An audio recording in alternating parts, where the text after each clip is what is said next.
কোটি জনমৰ পাত কৰ প্ৰায়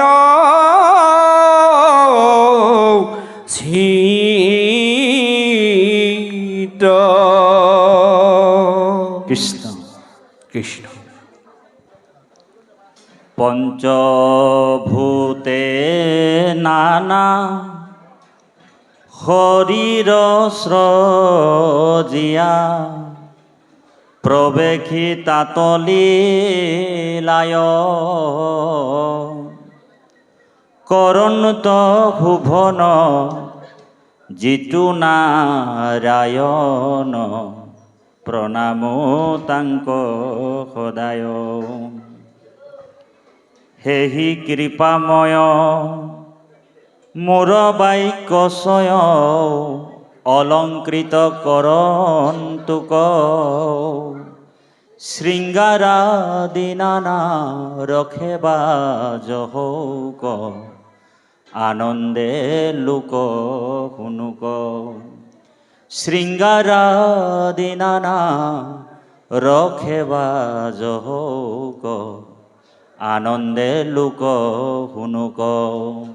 অনন্ত কোটি ব্ৰহ্মাণ্ডৰ পৰম অধ্যক্ষ, অনন্ত কোটি ব্ৰহ্মাণ্ডৰ পৰম নায়ক, অনন্ত কোটি ব্ৰহ্মাণ্ডৰ পৰম অধিকাৰী যোগেশ্বৰ মহেশ্বৰ পীতাম্বৰধাৰী নাৰায়ণ কমল নয়ন গোপীবল্লভ গোপীনাথ সৰ্বদ্ৰষ্টা সৰ্বস্ৰষ্টা ভগৱান কৃষ্ণৰ অভয় পদ পংকজ কমলত সৰ্বপ্ৰথমে কৌটি কৌটিবাৰ ভক্তিপূৰ্ণ সেৱা জনোৱা হৈছে। কৃষ্ণ যিটো মহামতী গুৰুজনা হৰি ভক্তি পন্থ উপদেশ দিয়া দুখময় সংসাৰ পাৰ কৰে, তেনেহেন শ্ৰীগুৰুৰ শ্ৰীচৰণত লক্ষ লক্ষ হাজাৰ হাজাৰ কৌটিবাৰ ভক্তিপূৰ্ণ সেৱা জনোৱা হৈছে।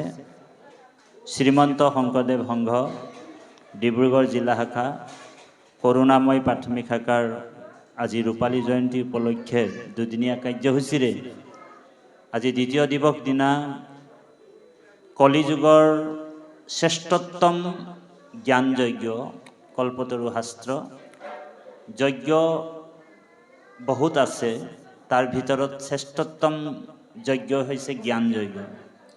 বাজপেয়ী যজ্ঞ, অশ্বমেধ যজ্ঞ, ৰাজসুই যজ্ঞ, অনেক যজ্ঞৰ ভিতৰত আটাইতকৈ শ্ৰেষ্ঠতম যজ্ঞ হৈছে জ্ঞান যজ্ঞ। কল্পতৰু শাস্ত্ৰ পুৰাণ সূৰ্য মহাভাগৱত দিনজোৰা কাৰ্যসূচীৰে শ্ৰৱণ আৰু কীৰ্তন ধৰ্ম পালনৰ হেতু দূৰ দূৰণিৰ পৰা পূব পশ্চিম উত্তৰ দক্ষিণৰ পৰা জ্ঞানজ্যেষ্ঠ বয়োজ্যেষ্ঠ শাস্ত্ৰজ্ঞ বেদজ্ঞ বিদুৰ উদ্ধৱ সন্ত মহন্ত ভকত বৈষ্ণৱক আমন্ত্ৰণ কৰি আনি আসন অলংকৃত কৰি আসনৰ সৌষ্ঠৱ বৃদ্ধি কৰি থকা আমাৰ কোটি জন্ম সাধাৰণত চৰণ দৰ্শন আমি পাইছোঁ। সমস্ত ভকত বৈষ্ণৱৰ শ্ৰীচৰণত আমি এই আসনৰ পৰা কোটি কোটিবাৰ সেৱা জনোৱা হৈছে। কৃষ্ণ কৃষ্ণ কৃষ্ণ কৃষ্ণ। লগতে ব্ৰজধামৰ গোপিনী স্বৰূপ ভক্তি মাতৃ আইসকলো যথেষ্ট আহিছে দূৰ দূৰণিৰ পৰা কৃষ্ণ কথা অমৃত সমান পান কৰিবৰ কাৰণে। আমি ভক্তি মাতৃ সমস্ত আই মাতৃ চৰণত এই আসনৰ পৰা সেৱাভাগ নিবেদন জনা হৈছে। দেশৰ ভৱিষ্যস্বৰূপ ভক্ত প্ৰহ্লাদ ধ্ৰুৱ হৰ্দিক শিশুসকলকো আমি আন্তৰিক সেৱা জনোৱা হৈছে। আৰু শ্ৰীমন্ত শংকৰদেৱ সংঘৰ এক যুৱশক্তি সেৱা বাহিনী যুৱক যুৱতী আছে, আমি তেৰা সমস্তকো সেৱা জনোৱা হৈছে। আমাৰ পাঠৰ আসনত আসন অলংকৃত কৰা মোৰ পৰম সুহৃদ বান্ধৱ জিতেন চুতীয়া বাপক আমি ভক্তিপূৰ্ণ সেৱা জনোৱা হৈছে। কোকিল কণ্ঠেৰে কৃষ্ণ কথা পান কৰোৱা আমাৰ দুইজন বাপ আৰু আমাৰ পৰম শ্ৰদ্ধাৰ বিষ্ণু বাপ আমি ভক্তিপূৰ্ণ সেৱা জনোৱা হৈছে। আমাৰ উদ্বোধক বাপ আমাৰ সোণোৱাল বাপ লাহন বাপকে আমি আন্তৰিক সেৱা জনাইছোঁ। তেখেতে মাত্ৰ 5 মিনিট সময়ৰ ভিতৰতে এই ভাগৱত উদ্বোধক অনুষ্ঠানটো কৰিলে। তেখেতে ক'লে যে ভাগৱত উদ্বোধন কৰা নহয়, আমি মাত্ৰ আপোনালোকক সেৱা এটাহে ধৰিবলৈ আহিছোঁ। আৰু সেইমতে তেখেতে ভাগৱতৰ তাৎপৰ্যৰ ওপৰত দুই এষাৰ কৈছে আৰু জুচলাইটো মাৰি চাকিটো জ্বলাই দিলে। ঔ হৰি ঔ ৰাম। জুচলাই মাৰি চাকি জ্বলাই তেখেতে বন্তি জ্বলাই আমাৰ কাষতে আসন অলংকৃত কৰি আছে। ডিব্ৰুগড় জিলাৰ মানে আপোনাৰ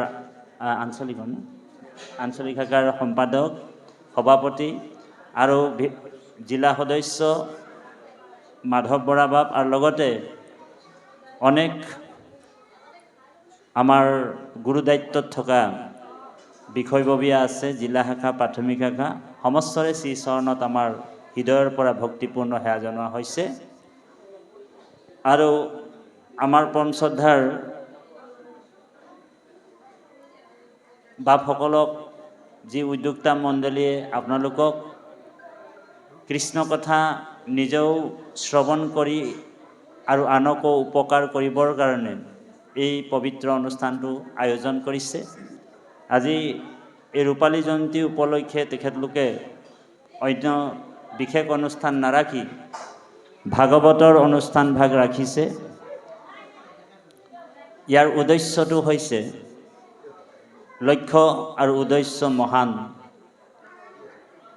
ভগৱন্তৰ কথা অমৃত পান কৰিলে ভগৱন্তৰ প্ৰতি আমাৰ প্ৰেম আৰু ৰতি উৎপন্ন হয়, আৰু ভগৱন্তৰ ভক্তি লাভ কৰিবলৈ হ'লে শ্ৰৱণ আৰু কীৰ্তনৰ মধ্যম বুলি কৈছে।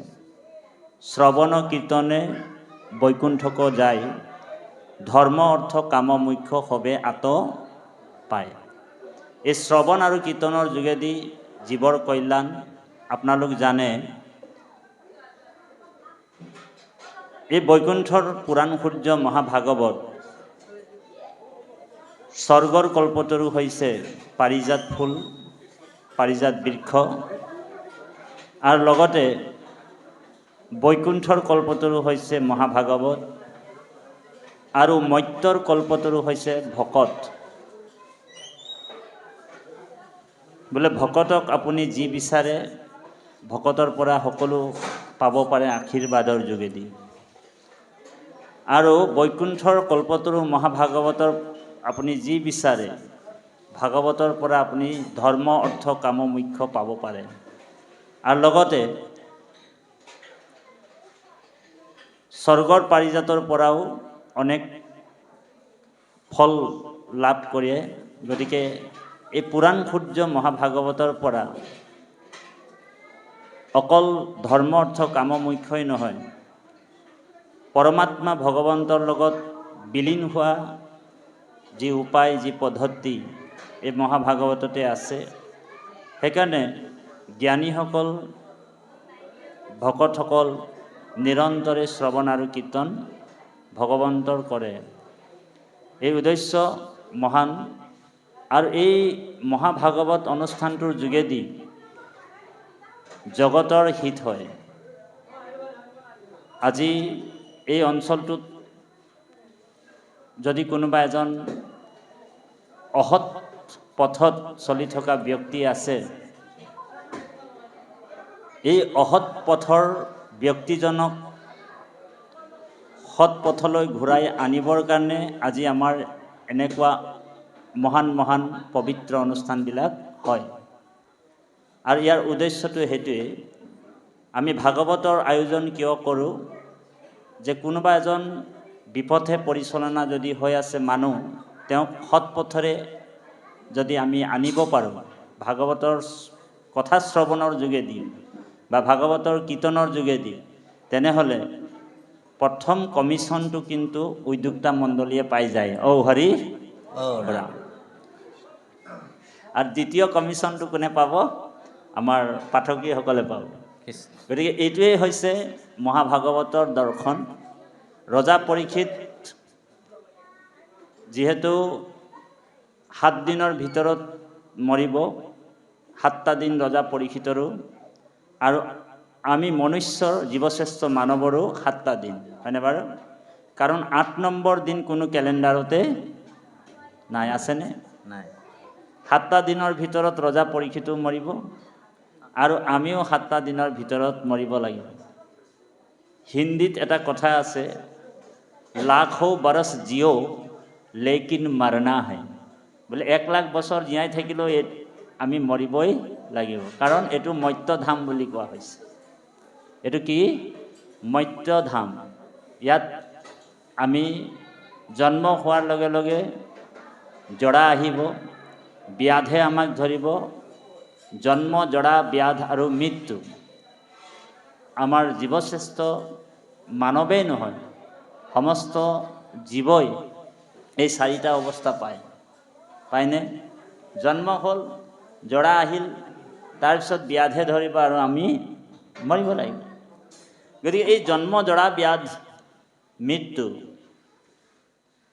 সেইকাৰণে কৈছে লাখ বৰছ জিও লেকিন মৰনা হে, उम्र पैमाना तुझे भरना है, तू आखरी मुहैया कर ले गाफिल, तुझे एक दिन सफर करना है। তাৰমানে তুমি যি কৰিছিলা ইয়াতে ভোগ কৰি যাব লাগিব। বোলে পাপ কৰ্ম কৰিছিলা যদি পাপৰ ভাগটো ইয়াতে তুমি আধা আধি ল'ব লাগিব, ভোগ কৰি যাব লাগিব।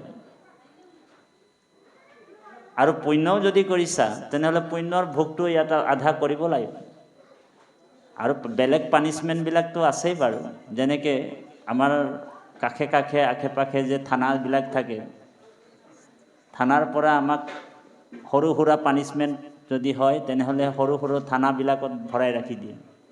আৰু বেছিকৈ যদি ক্ৰাইম কৰে, দুখ কৰে, তেতিয়াহ'লে চেণ্ট্ৰেল জেল থাকে জিলাই জিলাই, সেই জিলাত চেণ্ট্ৰেল জেললৈ লৈ যায়।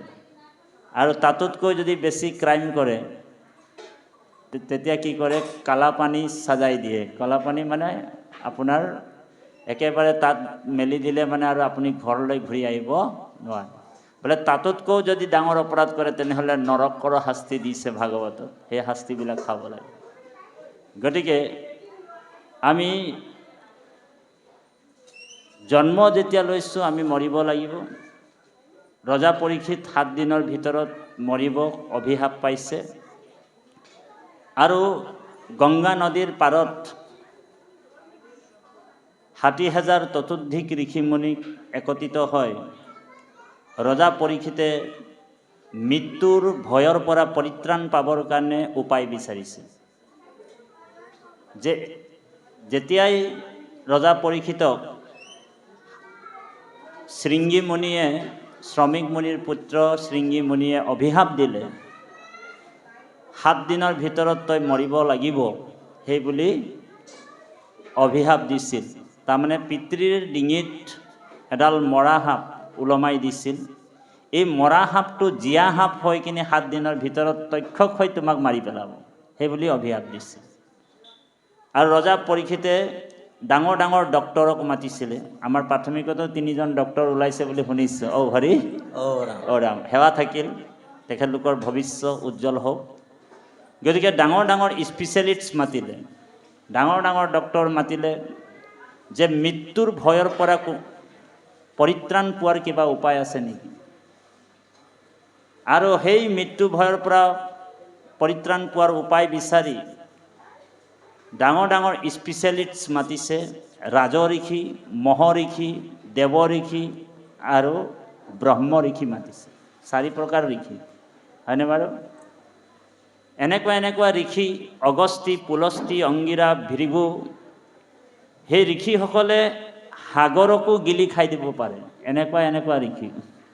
অগস্তি বোলা এজন ঋষি আছে, সাগৰকো পি খাই দিয়ে। সেই ঋষিসকলক মাতি 7 দিনৰ ভিতৰত যে ৰজা পৰীক্ষিত মৰিব, এই 7 দিন মৃত্যুৰ ভয়ৰ পৰা পৰিত্ৰাণ পোৱাৰ কিবা ঔষধ আছে নেকি, সেই বুলি ঔষধটো বিচাৰিলে। তেতিয়া এজন ঋষিয়ে কৈছে, তুমি 7 দিন মৃত্যু হ'বা 7 দিনৰ ভিতৰত। এই মৃত্যুৰ পৰা তুমি পৰিত্ৰাণ পাবলৈ হ'লে এটা কাম কৰিব লাগিব, তুমি যজ্ঞ কৰিব লাগিব। ৰজা পৰীক্ষিতে ক'লে, মই কিমান দিন যজ্ঞ কৰিম? তেতিয়া পৰীক্ষিতক এজন ঋষিয়ে কৈছে তুমি 100 বছৰ যজ্ঞ কৰিব লাগিব।